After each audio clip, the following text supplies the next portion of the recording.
Hello दोस्तों, कैसे हैं आप लोग। आई होप कि आप सभी लोग अच्छे होंगे।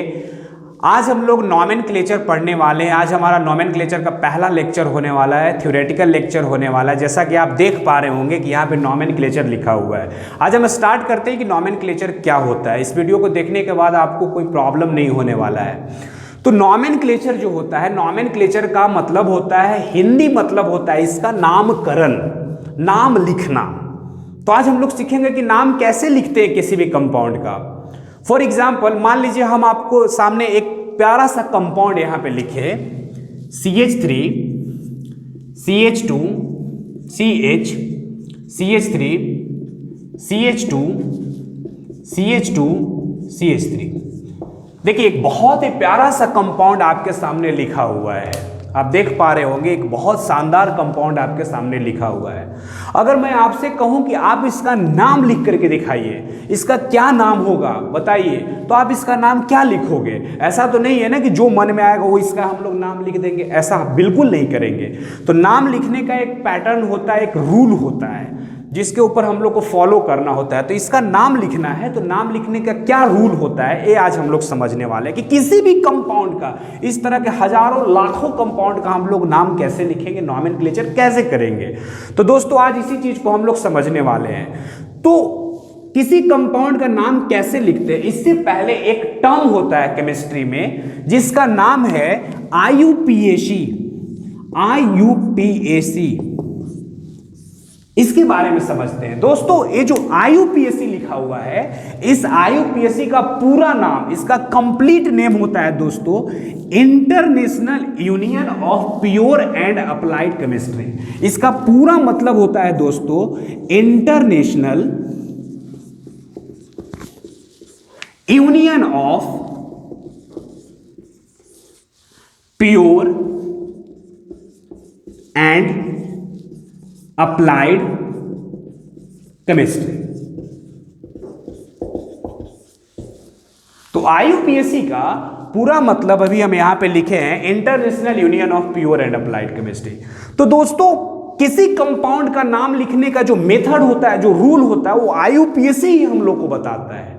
तो अब हम लोग समझेंगे किसी कंपाउंड का नाम लिखने का रूल क्या है, क्या मेथड है, कैसे नाम लिखते हैं। तो इसी चीज को हम लोग समझने वाले हैं। तो आप लोग ध्यान से देखिएगा।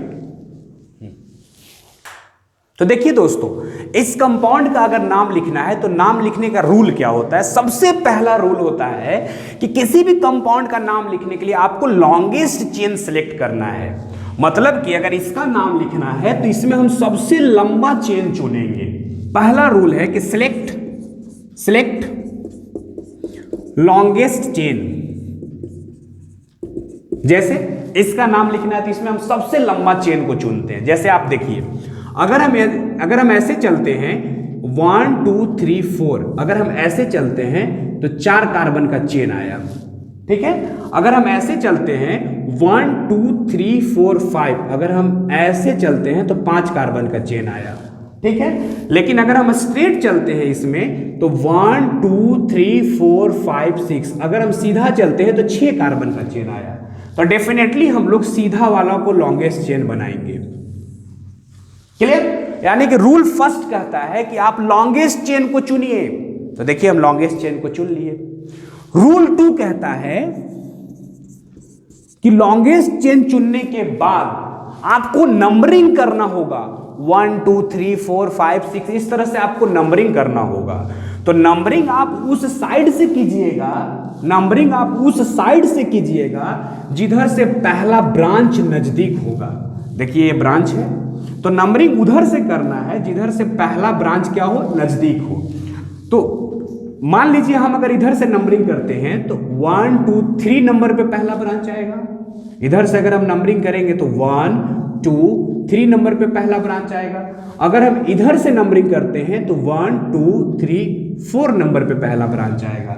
यानी कि नंबरिंग किधर से होगा भाई, तो नंबरिंग लेफ्ट साइड से होगा। तो नंबरिंग जो है किधर से करेंगे, जिधर से फर्स्ट ब्रांच नियरेस्ट होगा, मतलब पहला ब्रांच जिधर से नजदीक होगा, नंबरिंग उधर से ही करना है। क्लियर। तो पहला काम क्या करेंगे कि लॉन्गेस्ट चेन चुनेंगे। दूसरा काम क्या करेंगे कि नंबरिंग उधर से करेंगे जिधर से पहला शाखा ब्रांच सब्स्टिट्यूएंट नजदीक होगा। अब रूल नंबर 3, कभी कभी क्या होगा कि आपको ये मालूम नहीं चलेगा कि किधर से नजदीक है किधर से दूर है, बहुत सारा ब्रांच जब आ जाएगा तो उस कंडीशन में हम लोग जब ये डिसाइड ना हो पाए कि किधर से ब्रांच नियरेस्ट है तो हम लोग उस कंडीशन में सम रूल लगाएंगे। क्या लगाएंगे दोस्तों? सम रूल लगाएंगे, या फिर हम लोग अल्फाबेटिकल कॉन्सेप्ट का यूज करेंगे। अल्फाबेटिकल कॉन्सेप्ट, या तो हम लोग सम रूल लगाएंगे ना तो हम लोग अल्फाबेटिकल कॉन्सेप्ट का यूज करेंगे। अब ये सम रूल क्या है, अब ये अल्फाबेटिकल कॉन्सेप्ट क्या है, जब हम क्वेश्चन बताएंगे ना, जब इस पर प्रैक्टिस करेंगे, ढेर सारा प्रैक्टिस जब करेंगे तो वो ऑटोमेटिक क्लियर हो जाएगा कि ये सम रूल क्या है, अल्फाबेटिकल कॉन्सेप्ट क्या है, जैसे ही हम लोग क्वेश्चन बनाएंगे। उसके बाद रूल नंबर 4 क्या कहता है उसको ध्यान से समझना है। रूल नंबर 4 कहता है कि सबसे पहले रूल क्या है कि आप लॉन्गेस्ट चेन सेलेक्ट करोगे, मतलब जो सबसे लंबा चेन होगा उसको आप चुनोगे। रूल नंबर 2 क्या कहता है कि नंबरिंग आप उधर से कीजिएगा जिधर से फर्स्ट ब्रांच क्या होगा, नजदीक होगा। सिंपल सी बात है। रूल नंबर 3 क्या कहता है कि कभी कभी जब डिसाइड ना हो पाए तो सम रूल या अल्फाबेटिकल कॉन्सेप्ट का यूज करना है, क्वेश्चन में क्लियर होगा। रूल नंबर 4 जिसको आपको ध्यान से समझना है, इतना काम करने के बाद सबसे पहले आपको प्रेफिक्स लिखना है, प्रेफिक्स। उसके बाद आपको वर्ड रूट लिखना है, वर्ड रूट। उसके बाद आपको प्राइमरी सफिक्स लिखना है, प्राइमरी सफिक्स। और सबसे लास्ट में आपको सेकेंडरी सफिक्स लिखना है। बस काम खत्म, सेकेंडरी सफिक्स। इतना काम आपको करना है। सबसे पहले आपको क्या लिखना है दोस्तों? प्रेफिक्स लिखना है। उसके जस्ट बाद क्या लिखिएगा? वर्ड रूट लिखिएगा।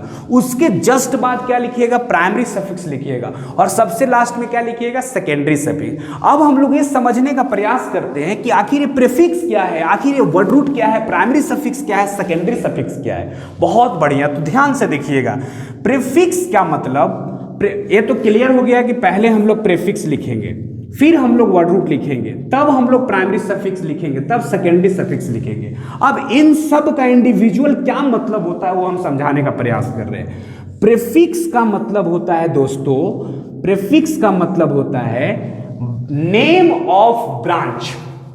प्रीफिक्स मतलब नेम ऑफ ब्रांच, माने शाखा का नाम। जैसे इसमें शाखा ये वाला है, ब्रांच ये वाला है, तो इसका नाम। तो प्रीफिक्स का मतलब है नेम ऑफ ब्रांच। ये जो वर्ड रूट आपको दिख रहा है प्यारे प्यारे बच्चों, मेरे दोस्तों, ये जो वर्ड रूट दिख रहा है ना, इस वर्ड रूट का मतलब होता है number of carbon, number of carbon in longest chain, number of carbon in longest chain, इसका मतलब होता है।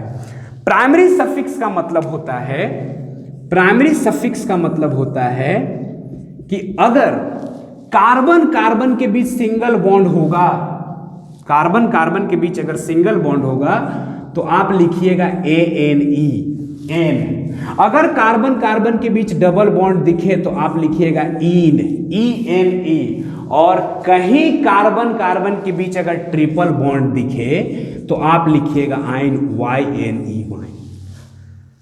क्लियर? अब ये जो लास्ट में जो सेकेंडरी सफिक्स है, सेकेंडरी सफिक्स कब आएगा?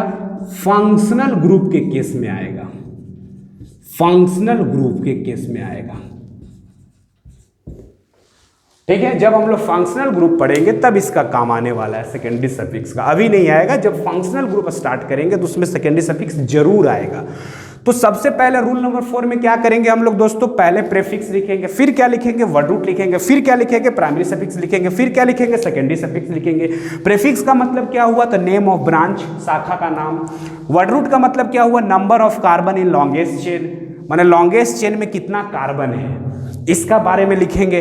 प्राइमरी सफिक्स की जगह पे क्या, अगर कार्बन कार्बन के बीच सिंगल बॉन्ड होगा तो एन लिखेंगे, कार्बन कार्बन के बीच डबल बॉन्ड होगा तो इन लिखेंगे, कार्बन कार्बन के बीच ट्रिपल बॉन्ड होगा तो आयन लिखेंगे। एक कब आएगा सेकेंडरी सफिक्स, जब फंक्शनल ग्रुप होगा। आगे देखिए, तो दोस्तों इसके बाद हम लोग क्या करेंगे कि जब कभी भी नाम लिखने के दौरान नंबर और नंबर एक साथ दिखे तो आप कॉमा डालोगे उसके बीच। नंबर और नंबर अगर एक साथ दिखे तो कॉमा लेंगे, नंबर और अल्फाबेट एक साथ दिखे तो डैश लेंगे। फॉर एग्जाम्पल मान लीजिए आप नाम लिख रहे हैं, नाम लिखने के दौरान आ गया 2 और 3 एक साथ, तो इसके बीच में आप कॉमा डालिएगा। मान लीजिए नाम लिखने के दौरान आ गया 2 और m एक साथ, तो आप क्या कीजिएगा, डैश लीजिएगा। यानी कि यहां से एक रूल निकला, एक नियम निकला कि नंबर और नंबर के बीच कॉमा, और नंबर और अल्फाबेट के बीच में आप क्या लीजिएगा बच्चों, डैश। Very good. नंबर और नंबर के बीच में कॉमा, नंबर और अल्फाबेट के बीच में डैश, इतना काम करना है। उसके बाद एक छोटा सा चीज और याद रखिएगा कि ब्रांच का नाम लिखने के लिए, जैसे मान लीजिए ये ब्रांच है, ठीक है, इसका नाम लिखना है तो कैसे नाम लिखेंगे, तो ब्रांच का नाम लिखने के लिए ब्रांच में जितना कार्बन होगा उसमें YL जोड़ देना है। जैसे इसमें कितना कार्बन है, एक, तो एक कार्बन को लिखेंगे मिथ और इसमें क्या जोड़ देंगे, YL। मान लीजिए इसमें 2 कार्बन होता, सपोज कि इसमें 2 कार्बन होता, सपोज, ठीक है, तो क्या करते, इसमें इथ लिखते और इसमें क्या लगा देते, YL। यानी कि ब्रांच का नाम लिखने के लिए ब्रांच में जितने कार्बन होते हैं उसमें YL जोड़ देते हैं। ठीक है, अब देखिए इस पे हम लोग प्रैक्टिस करने वाले हैं। जब इस पे प्रैक्टिस करेंगे ना तो बहुत शानदार वे में आपको समझ में आने वाला है। इस पे हम लोग अभी तुरंत क्वेश्चन करने वाले हैं। देखिए दोस्तों, इसका नाम लिखना है तो इसका नाम कैसे लिखेंगे। अभी तक हम लोगों ने रूल पढ़ा कि किसी भी कंपाउंड का नाम लिखने के लिए हम लोग सबसे पहले लॉन्गेस्ट चेन चुनेंगे, सबसे लंबा चेन को सिलेक्ट कर लेना है, फिर नंबरिंग उधर से करना है जिधर से पहला ब्रांच नजदीक होगा। रूल नंबर 3 है कि जब डिसाइड ना हो पाए तब सम रूल या अल्फाबेटिकल कॉन्सेप्ट का यूज करना है। रूल नंबर 4 है कि सबसे पहले आपको प्रीफिक्स को लिखना है, फिर वर्ड रूट को लिखना है, फिर प्राइमरी सफिक्स को लिखना है, फिर सेकेंडरी सफिक्स को लिखना है। हम पहले बता दिए कि प्रीफिक्स का मतलब नेम ऑफ ब्रांच होता है, वर्ड रूट मतलब number of carbon in longest chain होता है, प्राइमरी सफिक्स अगर कार्बन कार्बन के बीच सिंगल बॉन्ड हो, एन डबल बॉन्ड हो, इन ट्रिपल बॉन्ड हो, इस तरह से लिखेंगे। नंबर और नंबर के बीच कॉमा डालना है, नंबर और अल्फाबेट के बीच डैश डालना है। ब्रांच का नाम लिखने के लिए ब्रांच में जितने कार्बन होंगे उसमें YL लगा देना है। तो देखिए एक क्वेश्चन से आपका प्रॉब्लम जो है वो क्लियर हो जाएगा। जैसे इसका नाम लिखना है, एक कंपाउंड है, इसका नाम लिखना है, तो नाम कैसे लिखेंगे भाई। तो रूल नंबर 1 लॉन्गेस्ट चेन को चुनना है। तो देखिए लॉन्गेस्ट चेन हम चुन करके आपको दिखाते हैं। 1 2 3 4 ऐसे अगर हम चलेंगे तो ये तो 4 कार्बन का चेन है। अब देखते हैं कि कहीं 4 से भी ज्यादा है क्या। 1 2 3 4 5 अगर हम ऐसे चलते हैं तो 5 कार्बन का चेन है। लेकिन अगर हम ऐसे चलते हैं तो 1 2 3 4 5 6 अगर हम ऐसे चलते हैं तो 6 कार्बन का चेन है, यानी कि ये वाला लॉन्गेस्ट चेन है। चलिए लॉन्गेस्ट चेन तो हम चुन लिए। अब सवाल है नंबरिंग करने का। रूल नंबर 2, तो रूल नंबर 2 बोलता है कि नंबरिंग आप उधर से कीजिएगा जिधर से पहला ब्रांच नजदीक होगा। तो अगर आप इधर से नंबरिंग कीजिएगा तो 1 2 3 नंबर पे पहला ब्रांच है। अगर आप इधर से नंबरिंग कीजिएगा तो 1 2 3 4 नंबर पे पहला ब्रांच है। लेफ्ट साइड से 3 पे है, राइट साइड से 4 पे है, तो किधर से होगा, लेफ्ट साइड से होगा। 1 2 3 4 5 6 हो गया। अब आते हैं रूल नंबर 3 सम रूल और अल्फाबेटिकल कॉन्सेप्ट वाला। तो वो तो इसमें अभी हम लोग यूज नहीं करेंगे, जहां आएगा वो हम बताएंगे। रूल नंबर 4 है कि सबसे पहले आपको प्रीफिक्स लिखना है, क्लियर। उसके बाद आपको वर्ड रूट लिखना है, उसके बाद आपको प्राइमरी सफिक्स लिखना है,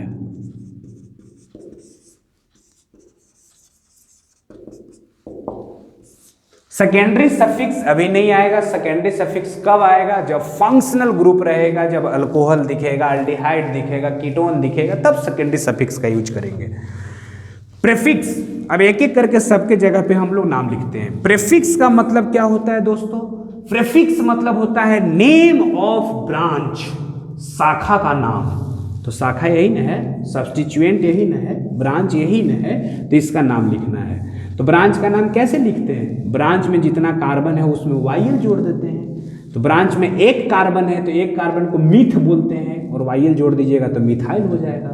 लेकिन ये जरूर दिखा देंगे कि ये किस कार्बन पे है, 3 नंबर पे है, तो 3 लिखिए और मिथाइल लिखिए, 3 methyl.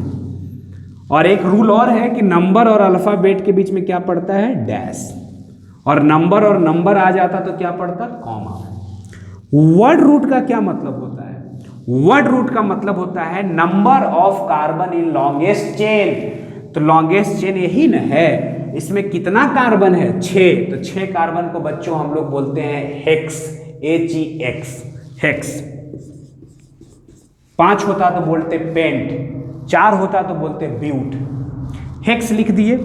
Primary suffix, primary suffix की जगह पे हम आपको बताएं कि अगर कार्बन कार्बन के भी सिंगल बॉन्ड दिखे तो ANE लिखना है। तो कार्बन कार्बन के भी सिंगल बॉन्ड है इसलिए ANE लिखेंगे। डबल बॉन्ड होता तो ENE लिखते, ट्रिपल बॉन्ड होता तो YNE लिखते। हो गया, प्रीफिक्स भी लिख दिए, वर्ड रूट भी लिख दिए, प्राइमरी सफिक्स भी लिख दिए। अभी तीनों को मिला दीजिए, जोड़ दीजिए, नाम खत्म। तो मिलाइए, 3 मिथाइल, 3 मिथाइल हेक्सेन। देखिए इस कंपाउंड का फाइनल नेम आ गया 3 मिथाइल हेक्सेन। देखिए कितना इजी है बच्चों। तो अभी हम लोग ढेर सारा प्रैक्टिस करेंगे। नेक्स्ट वीडियो में हम आपको मिलेंगे, बहुत सारा प्रैक्टिस करेंगे हम लोग। नॉमेनक्लेचर का बहुत इजी कॉन्सेप्ट है।